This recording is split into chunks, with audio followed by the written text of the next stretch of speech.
Hi, everyone. Thank you so much for joining today's training call. This is the new CEO call on Wednesdays at 10:30 a.m. Pacific Standard Time.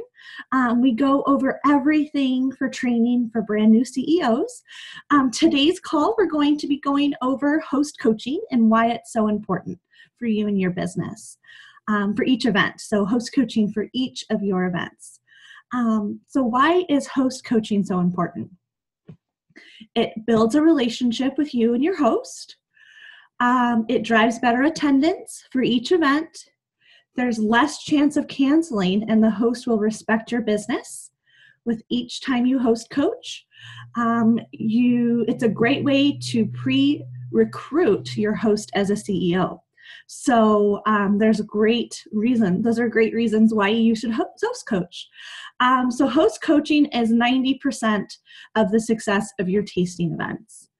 Host coach once a week. Monday is a suggested date just to get it done through, for the beginning of the week. Those are all for all of your events coming up in the coming weekends.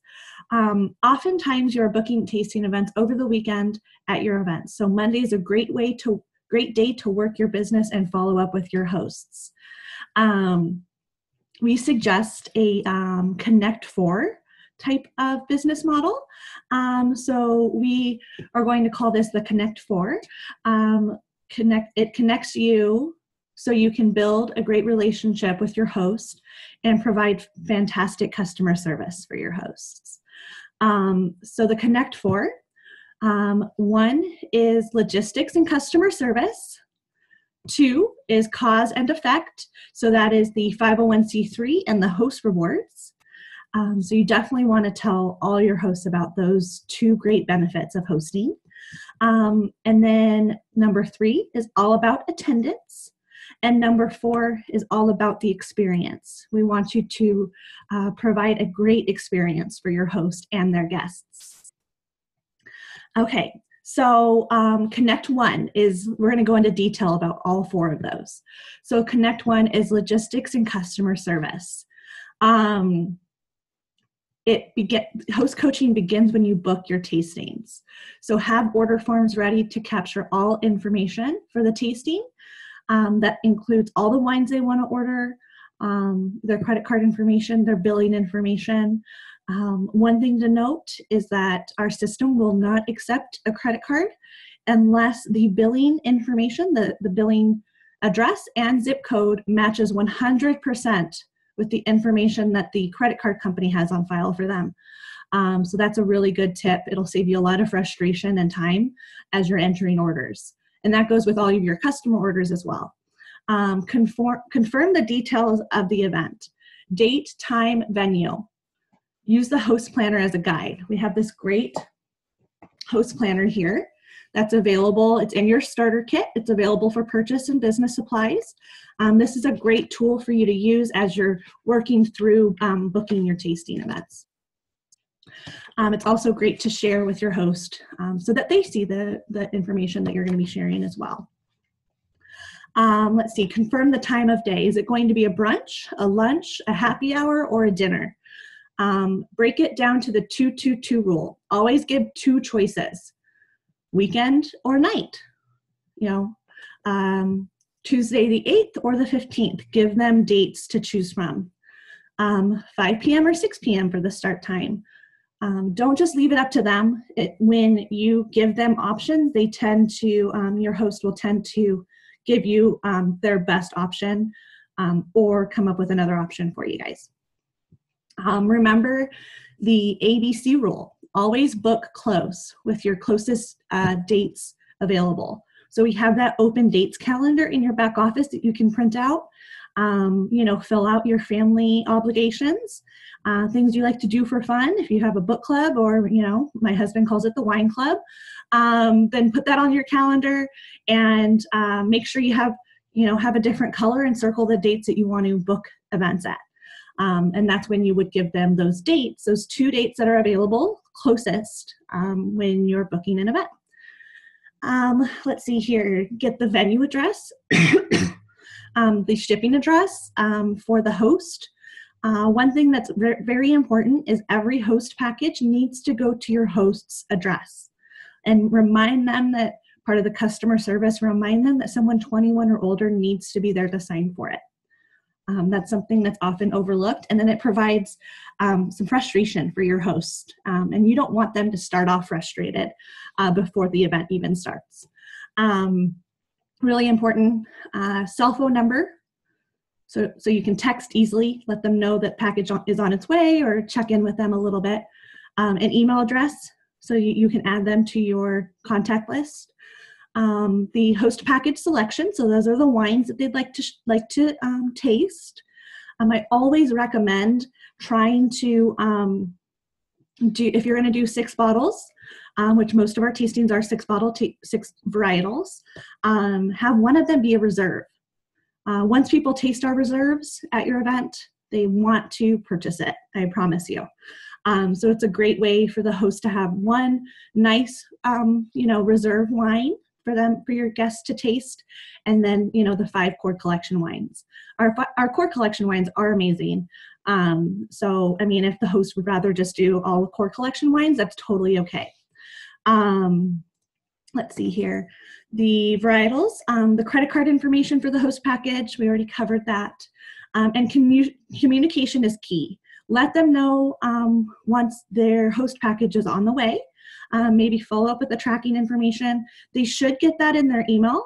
They should get an order confirmation and tracking confirmation in their email, but it doesn't hurt to provide more information and to send them a text. Let them know. Some people don't check their emails every day.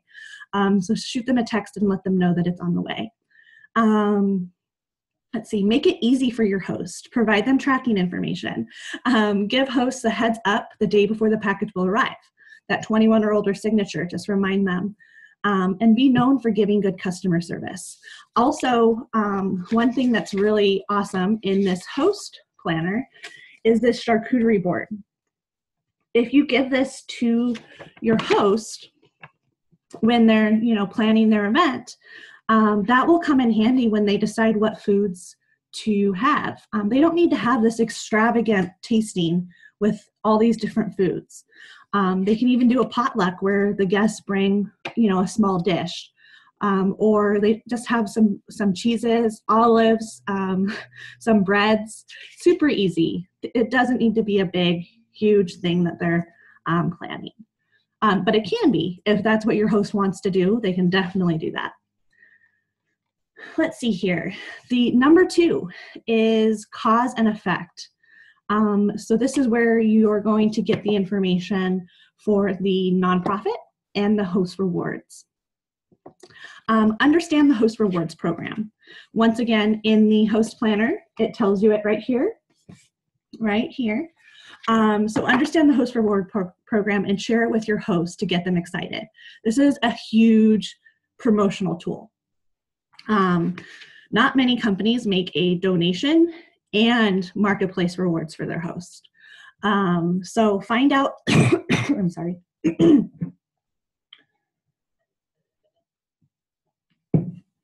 Find out what cause they want to support, and ask for the details. Get the 501c3, the tax ID number before the event. Who should you mail the check to? Get the nonprofit's mailing address so that you have that on file. Every check needs to go to that 501c3 nonprofit's billing address or mailing address. It's very important that it goes directly to the nonprofit. Let your host know this is a try before you buy type of event. And you're helping others at the same time. So you're making an impact in the community at the same time through our local nonprofit donation, as well as the purchase with every item. Make sure they know that. That's huge. Ask what their fundraiser goal is. What would the amount do for the organization? Get them fired up about it. Make sure you have that information on hand so that you can share it with the guests. The more prepared you are about what that nonprofit does, you and your host, the more information you can share with your guests, and the more they'll want to support that cause. So host coaching to hit the $500 and 2,000 plus mark and more, remember, we don't have a cap on the 12%. The host reward information is in the host planner. The host planner is also located in VIA University on digital format under, I believe it's under resources and printables. And then you can just scroll down into host planner. It's in alphabetical order. You can find that there. And there's no cap on those host rewards if they sell $2,000 or more. That's a huge, awesome benefit. That's 12% on $2,000 for marketplace rewards. That's huge. Know the monthly special or promotion and share it with your host to collect outside orders. In February, if your party is from February 1st, and then anytime in February, and then also closed by the last day of February, February 28th, then you qualify to, your host qualifies to earn the February special, the host special. I'm trying to remember what's included. It's the champagne stopper, a wine opener, and one of our gold bracelets. I don't have it on, but one of our gold bracelets that we have available. It's a great addition. That's in addition to the marketplace rewards. It's just an added bonus. So definitely use that and share that. There's some great shareables in VIA University under the shareables tab for that promotion that you can share with your hosts. Let's see here. Think about your intentional language. Are you booking a fundraising wine tasting event or a wine tasting experience, not a party? That's what you're booking. Is this an in-home tasting experience or beyond the living room? Is this something that's, at a business or a happy hour? That's how you can change your language. Make sure you're on the same page with your host. Make sure they know that you're there to fundraise for that nonprofit. You're there to share the experience with their guests and make sure that they, really love our product and know everything. So you're going to be speaking a lot. You're going to be sharing details on every wine, the cause, and then you're also going to be sharing that local nonprofits information as well. Let them know the goal that that the host wants to hit for fundraising, why it's so important to them. There's so much great information that you can share at each event that really gets the guest excited. And then they think of reasons why they need to purchase so that they can support that local nonprofit as well as all the other causes that we support. Let's see here. Connect number 3. It's all about attendance. Start the invitation process and work on a guest list with your host. Brainstorming on who to invite. So you're going to brainstorm with them on who to invite. Wine lovers, wine buyers, people who would like to book their own tasting, guests with a heart for charitable giving, people that need extra income. And guess what? I always say that every event is a networking event. Don't go into too much salesy information, but share why you do why you love being a CEO. That's going to hit people. And, those people that need extra income, they're going to come up to you and be like, okay, how can I do what you do? Show how much fun it is. Have the host talk about how easy it was to book an event and why it was so much fun to get her friends together to enjoy some wine and also raise money for that cause. The people who want to fundraise for a cause, they're going to come up to you at that event and be like, how do I do this for my cause? It happens all the time. So definitely, have little commercials, that's what we call them. Work on them with your host right beforehand. And just be like, oh, I'd love for you to share why you wanted to do this event. Share that with your guests so that they know that you really wanted to book this event and why it means so much to you. Use the 2-2-2 rule. Break your questions into 2 choices. Would you like to provide me with the guest list, or would you like to add them to the invitation yourself? Let the host decide. Some want to protect the information, and that's okay. So as long as you are on the invitation sheet so you can check the RSVPs, that's okay. offer to create the invitation for them using Photify. We have a great partnership with Photify that you can use for your events. Check in on RSVPs. Encourage your host to contact their friends to make sure they receive the invite. So that's the check-in. Ask how the outside orders are going. Create a party link before the event and share it with the host. So all you have to do is create the event in your back office. There'll be a party URL link that you can share with the host so that if they have someone that can't attend the event and they still want to make a purchase to support the cause, they can. All that host has to do is share that link. Any order placed on that link, through that link, will be applied to the party, and then that will also go towards that local cause donation. And then the number 4, it's all about the experience. Being from the customer experience side of the business before, I'm all about providing the best experience.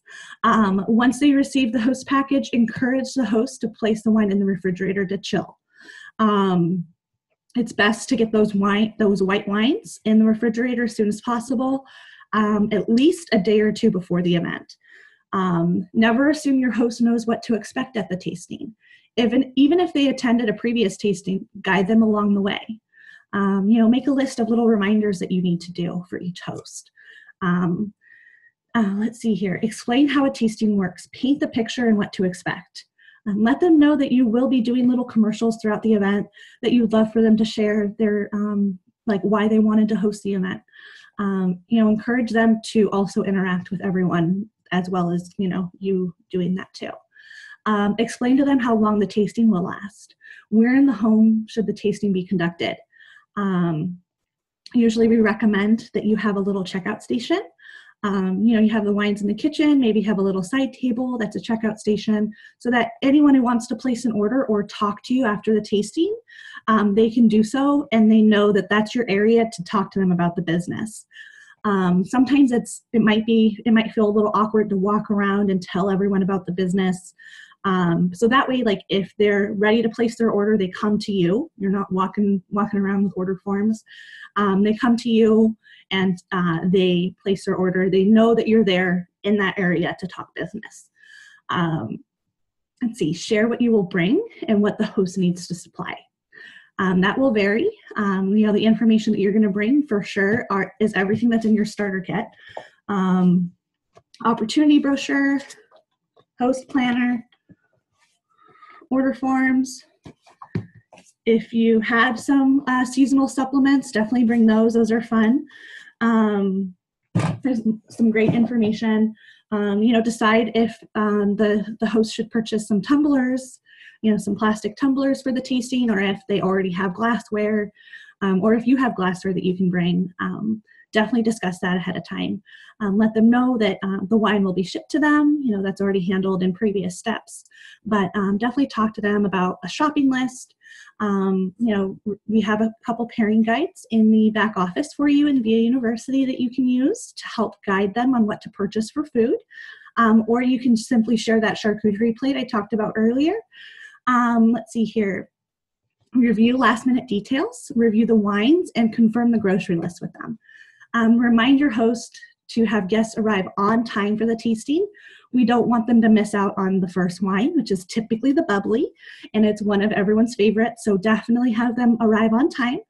And then get a final head count about 2 to 3 days before so that you have enough supplies and they make sure they have enough wine. So that is everything I have for, this training for host for host coaching. If you want to go ahead and unmute yourself, if you have any questions for me, feel free to ask them. Or if you have any in the chat box. I see there's one here regarding, will the host get a receipt automatically after their host package is complete? Yes, they will receive an email if you enter their email address in the information when you're placing the order. Okay, does anyone have any questions for me? I hope this was really helpful for you guys. you know, I think just having open communication with your host. Yeah. So for a host package, no, they are non-commissionable items, you know, because it is such a significant discount. It's up to 58% off our full MSRP. So the host package is not, but all the orders placed through your party link will be commissionable. They count towards your retail sales. Does anyone else have any questions? As I was saying, it's no problem, Kim. It's great to have open communication with your hosts, check in with them throughout the planning process. You know, maybe talk to them about having a goal of how many guests that you personally like to have at your events. You know, I feel like sometimes we just don't want you to get stuck on the guest count. Some of our CEOs have shared stories where they've had like 3 people attend a tasting. They still show up, still do the tasting, and it's one of their most successful events because you get to have one-on-one interaction with each of them, each of the guests. So there's all types of events. There's events where you're going to go and there are going to be 30 people. There's events that you're going to go to and there's going to be 5 or 1. And I always recommend that you still attend, you still do the same thing, because you never know what that one person is going to do for your business. They might be a brand new CEO and become a total rock star on your team. They might have a large corporation that they, you know, purchase gifting for. They might be on the board of a nonprofit and there's your booking, you know, for the next event. So there's definitely so much potential with each guest. Definitely use each event as a networking opportunity. Create a contact list for people to enter their email address. You know, raffle off a small little $1 or $2 wine key or something. We have our great wine keys. You can go to Target and find some cute wine items in that dollar section. So definitely brainstorm of ways to connect with the guests and get their information so that you can reach out to them. Maybe they're not interested right now, but they will be at a later time. I had one of our leaders reach out to me. I handle some of our leads and passing them on to our directors or above. And one of the leads that we sent her almost a year ago signed up today. So that's crazy. That's a long time of follow-up, but it worked. Her follow-up worked. She sent her information just to see if she was still interested, and she was. So definitely stay in contact with all your customers and hosts, and just use every event as a networking opportunity. Okay, let's see if there's any other questions. Nope. Okay, well, as I said, go ahead and check out that February host incentive. Advertise that with your in social media, send it in your emails to hosts so that you can fill up your February and take advantage of that host reward for your hosts. And you can even host your own events. You can as a CEO, we encourage you to host your own event. So definitely, if you have time, do one of those events. Maybe do a Facebook event and raise money for your favorite cause. Let's see here. Around the corner from me every Sunday, there's a farmer's market at the park. Tina, it's okay for you to set up a table, but unfortunately at public events, you're not able to pour tastings. So you can set up a table and share our opportunity and book tastings at that event. So it's called a booking and recruiting event. So you would just set up a table, maybe have a non-alcoholic gift set available, and a bunch of these opportunity host planners and opportunity brochures, and book and recruit at that event. That event, definitely make sure you have some sort of way to gather people's emails so you can follow up with them. Have some sort of form to let you know what they're interested in so you can follow up with them. But as I said, since it's open to the public, unfortunately, you're not able to pour tastings. I hope that helps. No problem. Okay, well, thank you so much for joining today's call. And I'll go ahead and have the recording posted later this afternoon on the Facebook community page. And we have a call tomorrow, Tips from the Top. So definitely join that one. Same Zoom, and it's going to be 10:30 a.m. tomorrow morning, Pacific Standard Time. Thank you so much. Have a great day. Bye.